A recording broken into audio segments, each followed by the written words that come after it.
Oke, ini jadi baru banget kita kedatangan carbon frame dari Cina. Dan yang bikin menakjubkannya lagi itu adalah harganya. Jadi harga carbon frame ini cuman 1/5 dari harga carbon frame high end. Ya, carbon frame high end sekitar 60 jutaan dan carbon frame ini cuman 12 juta. Oke, jadi siapakah Hongfu? Mungkin banyak orang tuh nggak tahu merek Hongfu itu eksis, bener-bener ada, tapi ini dia Hongfu. Jadi Hongfu ini adalah perusahaan carbon frame dari Shenzhen, China, dan mereka itu adalah manufaktur carbon frame mulai dari road bike, TT bike, mountain bike, bahkan wheelset, dan mereka udah bergerak dalam industri tersebut selama 20 tahun.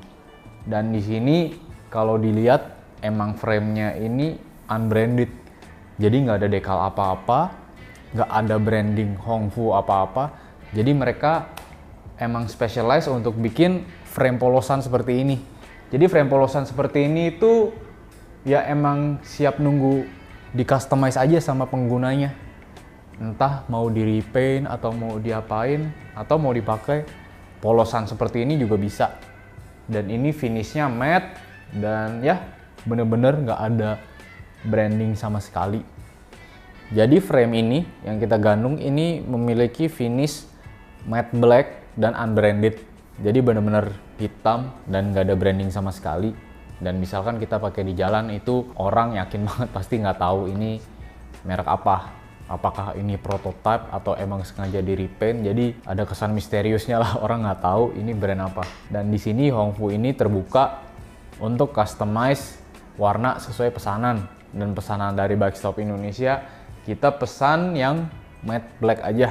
Dan andaikan kalian kalau mau pesan warna lain, glossy, itu mereka juga bisa terima. Jadi ntar dikasih color paletnya, warna-warnanya seperti apa, nanti kalian pilih aja. Atau kalian punya request desain sendiri, dekal-dekal, atau kalian mau bikin brand sendiri, itu juga bisa, Hongfu juga bisa terima. Jadi ini adalah frame climbing dari Hongfu, serinya itu adalah FM008, tersedia dalam rim brake aja karena mereka bikin frame ini benar-benar super light dan beratnya nanti kita cantumkan di video itu berapa gram, berikut fork dan lain-lain. Kalau dilihat dari geometrinya ketebak banget kalau ini adalah frame climbing karena seat stage-nya itu masih mendekati top tube. Sedangkan kalau frame-frame lainnya seperti frame sepeda aero, sepeda endurance itu memiliki kecenderungan seat stage-nya itu turun ke bawah. Jadi nggak sejajar dengan top tube. Jadi dia lebih bawah lagi. Tujuannya adalah untuk meningkatkan comfort atau aerodinamis dari frame tersebut. Sedangkan kalau ini adalah geometrinya climbing, seat stage-nya masih sejajar dengan top tube. Jadi frame ini diekspektasikan memiliki feel yang responsif, baik saat digunakan pada kita menanjak ataupun flats. Jadi untuk frame climbing ini tidak tertutup pada rim brake aja kok. Mereka juga punya seri disc brake-nya yaitu FM088, tapi beratnya tidak lebih enteng dari FM008 Superlight ini. Dan mereka juga punya frame dengan geometri aero, jadi tentunya seat stage-nya lebih turun, bodinya secara keseluruhan lebih pipih. Jadi emang tunjukkan untuk digunakan pada jalanan rata seperti itu. Oke, jadi untuk harganya frame FM008 ini dihargai sekitar 12 jutaan. Jadi udah termasuk fork, seat post, dan headset. Untuk BB-nya ini pakai BSA, semua karet lengkap, dan ini exclude TA dengan harganya 12 jutaan. Dan untuk frame karbon tentunya harganya itu murah banget apabila kalau dibandingkan dengan frame-frame high-end lainnya. Tapi pertanyaannya, kualitasnya murahan apa enggak? Worth it nggak kita beli frame dengan harga semurah ini? Apakah bakal cepet rusak atau gimana? Ada kualitasnya yang kurang oke. Dan di sini untungnya kita sudah pakai frame ini selama 10.000 km, itu kita udah bawa kemana aja. Dan jadi kita bakal kasih testimoni frame ini gimana sih setelah kita pakai 10.000 km. Jadi di sini ada dua sepeda yang udah kita uji coba selama jarak tempuh 10.000 km. Kita bangun dari Februari lalu lah, Januari Februari, ada yang dari tahun lalu juga. Dan ini adalah frame FM169, yaitu frame aeronya. Dan ini udah memiliki jarak tempuh selama 10.000 km. Dan dari pemakaiannya, headset masih oke. Kita selama setahun, headsetnya tuh nggak pernah ada masalah. Dan headsetnya itu, udah kita bilang ya sebelumnya, itu bawaan dari Hongfu. Selama setahun nggak ada masalah. Forknya juga tight, nggak ada gap kosong. Kita pasangnya sesuai grease, jadi air penetrasi masuk juga mungkin nggak gampang, makanya headsetnya kita udah 10.000 km masih awet aja, nggak kasar. Dan di sini kita pakai jalannya itu bener-bener kemana aja, jadi udah kayak sepeda tempur. Dari Jogja ke Bali ke Bogor itu kita udah jelajahin semua. Jalan-jalan yang hancur, rusak itu kita hajar, dan so far untuk sepedanya bener-bener oke banget dengan performa dan durability-nya seperti itu. Dan dengan yang dimaksud durability-nya itu oke banget, ini kita nggak ada crack sama sekali di kedua sepeda tersebut, yang FM169 dan sepeda yang kita coba satu lagi itu FM008 yang super light, itu bener-bener nggak ada crack sama sekali, padahal kita udah hajar kemana-mana. Nggak kita bawa putar di loop doang, tapi bener-bener literally kemana-mana jalan yang hancur kita hajar. Dan untuk headset jangkar itu bener-bener aman, apalagi fork juga aman. Biasa penyakit di steerer tube ya, kayak bekas patahan gitu mungkin karena forknya oblak, tapi di sini steerer tube aman banget karena dari jangkar dan fork dan stem kita udah sesuai dengan instruksinya. Jadi benar-benar aman banget, nggak ada bekas crack sama sekali. Tentunya dengan harga 12 juta, frame seperti ini pasti ada kekurangannya, jadi nggak benar-benar sempurna. Dan di sini kita bakal sebutin kekurangannya satu persatu selama 10.000 km. Itu apa aja yang kita rasain dari kekurangannya frame Hongfu ini. Jadi pertama, dulu pas awal-awal rakit itu, seat postnya itu suka slip. Di sini itu nggak ada tulisan torsinya karena bener-bener hitam. Biasa kalau frame-frame lain kan biasa ada rekomendasi torsinya berapa Newton meter, headset berapa, seat post, seat clamp, saddle clamp, itu ada rekomendasi Newton meternya. Tapi di sini nggak ada sama sekali. Jadi kemarin pas kita rakit, kita taruh di 8 Newton meter. 8 Newton meter tuh buat seat post itu udah lumayan kenceng. Kita bawa goes, langsung tiba-tiba turun, jebret. Wah, padahal kan udah kenceng. Lalu kita coba naikin lagi ke 9 Newton meter, masih turun lagi. Padahal carbon paste juga udah kita olesin di bagian seat post. Dan akhirnya kita coba langsung email ke Hongfu. Kita tanya, ini rekomendasi Newtonnya ini berapa sih torsinya untuk semua parts, karena di websitenya juga nggak ada rekomendasinya dan di frame-nya juga nggak ada.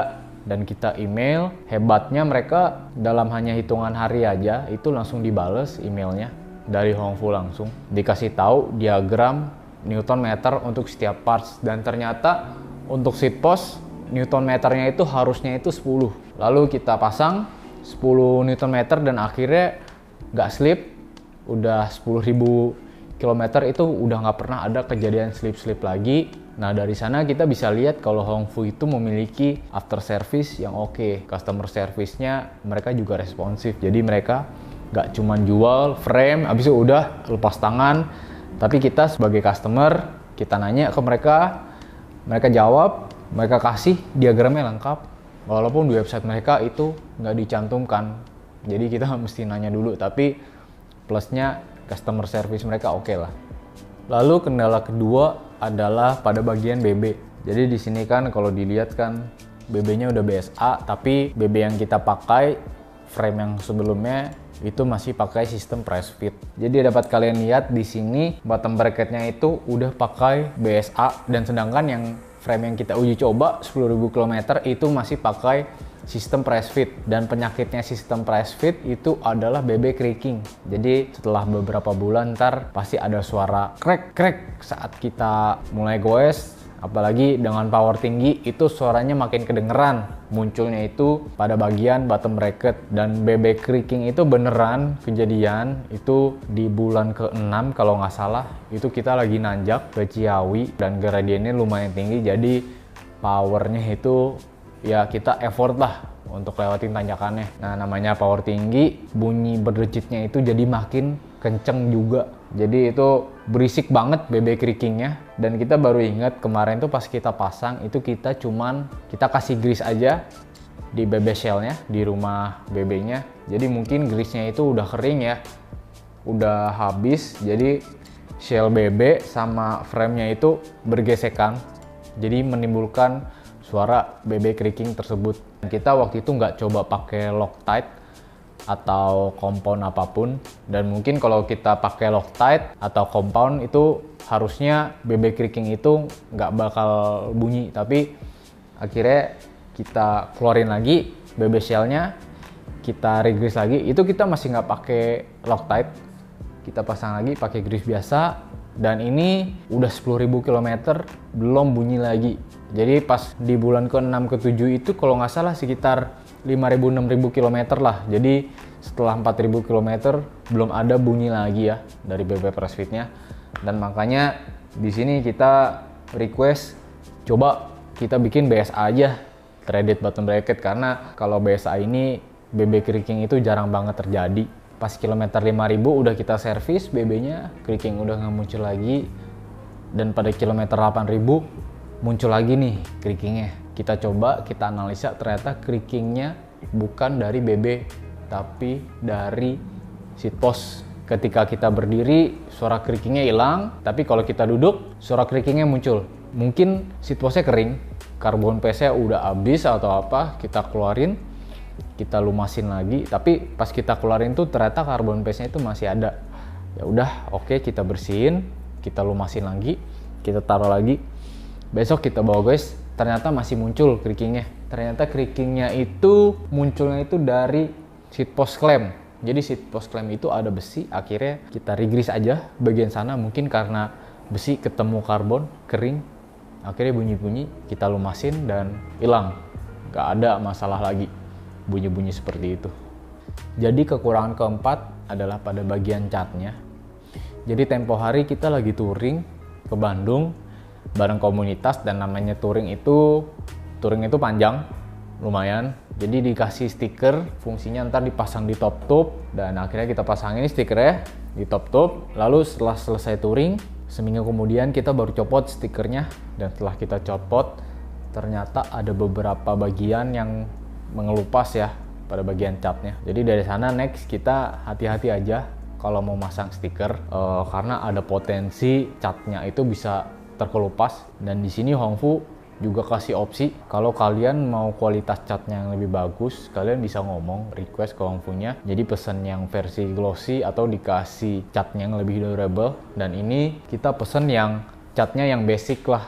Jadi ini kalau misalkan kalian mau repaint lagi itu bisa, tapi tentunya kalau kita request ke Hongfu cat yang lebih bagus, tentunya pasti durability-nya lebih oke. Kita pasang stiker nggak akan gampang ngelupas. Tapi sebelumnya di frame-frame ini kita udah gonta-ganti stiker beberapa kali. Chain stays, di seat stays itu kita cabut, pasang. Pada bagian tersebut malah ternyata catnya nggak ada yang ngelotok sama sekali, hanya pada bagian top tube aja. Mungkin karena stikernya itu punya adhesif yang kuat juga, jadi pas kita cabut ngelotok. At least harus hati-hati aja kalau mau pasang stiker di frame ini. Paling nggak jangan sering gonta-ganti lah. Jadi kalau bisa stiker satu ya pakai dalam waktu lama, unless kalian beli framenya mau kalian repaint lagi di coating yang lebih bagus. Dan di situ gue udah sebutin 4 problem yang gue alamin dari Hongfu setelah pakai selama 10.000 km. Jadi balik lagi ke pertanyaan awal, kualitasnya murahan atau enggak? Dan jawabannya gue bilang enggak. Jadi dengan harga 12 jutaan itu, 4 kekurangan yang gue sebutin tadi itu rasanya termaafkan lah, karena frame ini harganya cuma 12 jutaan, apalagi buat hobiis seperti gua itu rasanya udah cukup banget. Gua nggak ikut tanding, gua nggak ikut lomba, gua nggak butuh spek yang bener-bener bagus banget.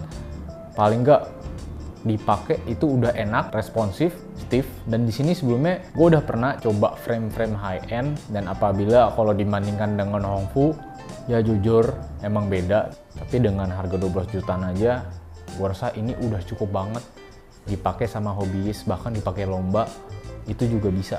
Dan di sini Hongfu nggak ada garansi atau crash replacement. Jadi amit-amit kalau kalian crash, Hongfu itu nggak cover atau kasih diskon pada next pembelian. Tapi dengan harga frame 12 jutaan itu rasanya termaafkan lah.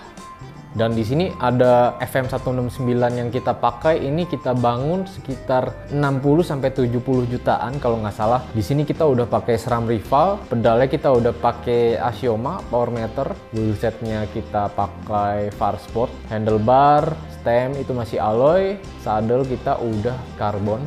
Dan di sini ongkos buildnya itu sekitar 60-70 jutaan aja. Jadi kalau misalkan mau build frame dengan brand-brand reputable dengan spek seperti ini, biasanya habisnya itu hampir mendekati 100 jutaan atau di atas 100 juta bahkan. Dan kalian kalau mau bikin dengan grup set yang non elektrik pastinya bisa lebih murah, atau kalian mau bikin dengan grup set ring brake itu bisa lah 50 juta dengan spek yang udah mantep banget. Jadi lebih leluasa lah kalian kalau mau build frame kalian itu seperti apa, budgetingnya seperti apa.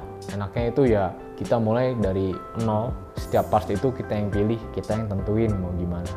Jadi ini kesimpulan yang terakhir banget. Jadi buat kalian yang nggak peduli branding, yang penting kalian mau ride feel-nya enak, speknya bagus, kalian nggak peduli lah mau merek apa, unbranded, ya kalian bisa pakai Hongfu karena dari segi harga murah banget, value for money-nya dapet banget, sangat worth it. Gue bisa rekomen lah buat kalian yang pengen bikin Hongfu masih ragu, bikin aja karena kalian nggak akan nyesel. Dan kalian kalau mau beli bisa langsung aja datang ke Tokopedia Bike Stop Indonesia. Di sini kita ada banyak warna, mulai dari seri glossy yang tadi gue bilang, jadi finishingnya lebih bagus lah, warnanya juga lebih bagus, glossy hijau, abu, atau kalian mau yang hitam aja, matte black juga ada, yang disc brake, atau kalian mau seri frame integrated itu juga ada. Jadi kabel itu nggak ada sama sekali. Kalau yang ini kan kita masih ada kabel ya, masih eksternal routing, tapi yang integrated itu kita juga ada. Atau kalian mau frame TT dari Hongfu yang tentunya harganya affordable juga, itu kita juga ada. Jadi bisa langsung aja mampir ke Tokopedia Bike Stop Indonesia. Di situ lengkap. Kalau mau ajukan pertanyaan, boleh tanyakan di komen atau langsung kontak ke admin kita di nomor WhatsApp, pasti kita balas. Oke, so thanks for watching. See you.